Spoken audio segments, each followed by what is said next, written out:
भारत के लक्ष्य पर अपने विचार प्रस्तुत करना चाहता हूं। माननीय अध्यक्ष महोदय, इस आनंद कुमार आवास की चिंता है, छोटे में प्रशस्ति लॉर्ड की तेजस्विता लिए हुए भारत में जो आवाज चल रही है वो चल रही है विकसित भारत के लक्ष्य के लिए। एक विकसित राष्ट्र का निर्माण किया जा सकता है वो सुरक्षा और सुशासन के आधार स्तंभों के आधार पर ही किया जा सकता है। हम किसी भी राष्ट्र के लिए विकसित हो चुके हैं उसमें सुरक्षा एवं सुशासन का महत्वपूर्ण योगदान रहा है।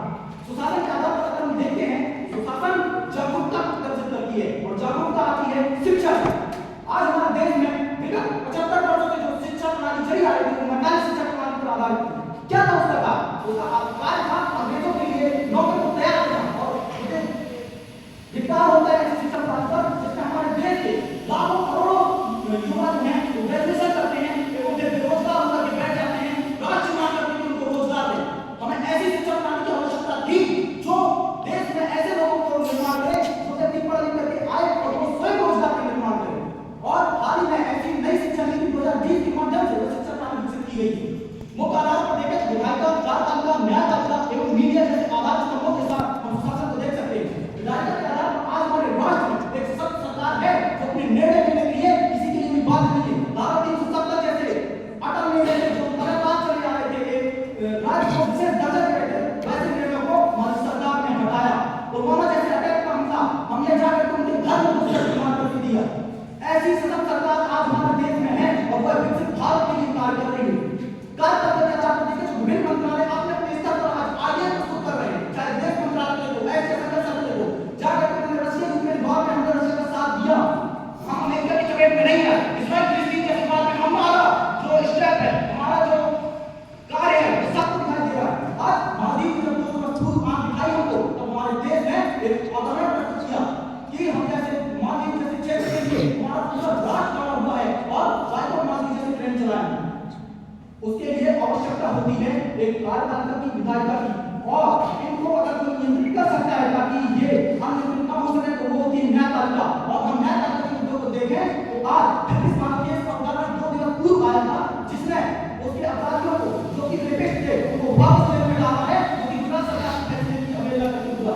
तो आज हमारे देश में न्यायपालिका जैसे सशक्त माध्यम का मुझे धिक्कार होता है अपने देश की मीडिया को देख करके क्योंकि मीडिया के दो पक्षों में जा रहे हैं, या तो सत्ता पक्ष की तरफ है या विपक्ष में। आज ऐसी मीडिया ढूंढना बड़ा मुश्किल पड़ जाता है जो कि बीच का माध्यम होता है। महादीप जैसे विषय को हर किसी ने या तो बहुत अच्छा बताया है या तो हर किसी ने बहुत निकृष्ट बताया है, परंतु उसके बीच में किसी ने नहीं रखा है कि हमारे देश को आवश्यकता है कि हम भले ही अपने देश में पर्यटन को विकसित कर रहे हैं परंतु अपने पड़ोसी से संबंध नहीं काट सकते। आज श्रीलंका जैसे देश को देखें जहां पर चाइना टेक्सटाइल इंडस्ट्री अपने देश को बना सकता है, लाखों मिलियन डॉलर का सबको लोन दे रहा है। क्या श्रीलंका की टेक्सटाइल से बनाने की आवश्यकता है? परंतु वो जानता है कि श्रीलंका जैसे देश में हमर डॉलर जैसे क्षेत्रों में कब्जा करना है उसे आवश्यकता है कि छोटी छोटी जरूरतों को मंगाए एवं उनका आधार देश बनकर के रहे। महादीप के पर्यटन को हम छीन लेते हैं हमारा देश बिगड़ रहा है, हम बिगड़ रहे हैं। नेपाल, भूटान, बांग्लादेश, पाकिस्तान जब सारे देश चाइना के साथ मिल जाएंगे, बेल्ट एंड रोड इनिशिएटिव के तहत चाइना से जुड़ जाएंगे, हम किस प्रकार से अपनी सुरक्षा कर पाएंगे? तो हमें आवश्यकता है कि अपने आप को एक बेहतर मीडिया का निर्माण कर सकें जिसके बाद हम देख सकें। शिक्षा मंत्रालय का हम देखते हैं कि हमारी जो शिक्षा प्रणाली है उसे सुधारने की बहुत सारा प्रयास किया जा सकता है और शिक्षा मंत्रालय को गवर्नमेंट मैं जाऊंगा इसके बाद तो दे देना किए जा रहे हैं, करोड़ों मिलियन डॉलर का बिजनेस किया जा रहा है। इसका मतलब है क्या स्वास्थ्य इसके बाद मेरा ही है,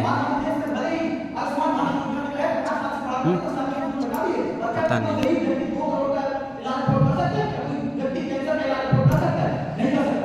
आवश्यकता है शिक्षा एवं स्वास्थ्य जैसी भौतिक आवश्यकताओं की जो वस्तुएं हैं उनको सरकारी रूप में बनाने की आवश्यकता है।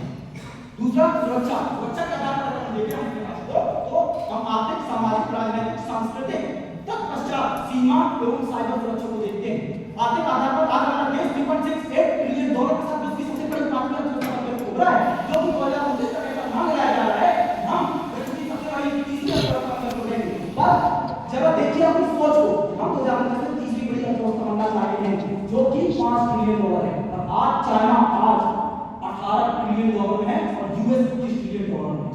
क्या हमारा लक्ष्य आपको छोटा नहीं दिख रहा है? उसका कारण है आपके हमारे बीच में कमियां चली आ रही है, कमियों को सुधारने की आवश्यकता है। ये प्रोग्रेस दुगनी प्रोग्रेस है, हम 5 वर्षों में दुगनी प्रोग्रेस करना चाहते हैं, अच्छा है, पर आवश्यकता इससे भी और ज्यादा अपने आप को अग्रसर करने में है। आज हमारा देश इंटरनेशनल एयरपोर्ट बना दिया और मलेशिया जैसे देशों की तरह हमारे देश में योगदान दें। आज हम आपको इंटरनेशनल एयरपोर्ट बनाना चाहते हैं जिसमें भीड़ एयरलाइंस आएंगे हमारे देश में पेट्रोल फ्यूल करें इतने भी आएंगे अपने भारत देश में योगदान दें। आज भारत में मेक इन इंडिया प्रोजेक्ट चलाया जा रहा है, विभिन्न कंपनियां आए भारत में बनाए, एवं मस्ती चिंता ऐसा कंपनी ने मना कर दिया अगर तुम भारत में आकर नहीं बनाओगे चाइना का नाम आप नहीं बनाएंगे। विश्व में सबसे बड़े बिजनेसमैन को हमने मना कर दिया क्योंकि मेक इन इंडिया प्रोजेक्ट के तहत वो नहीं आना चाहता, इसलिए भारत अपने काम में अग्रसर है। सामाजिक तौर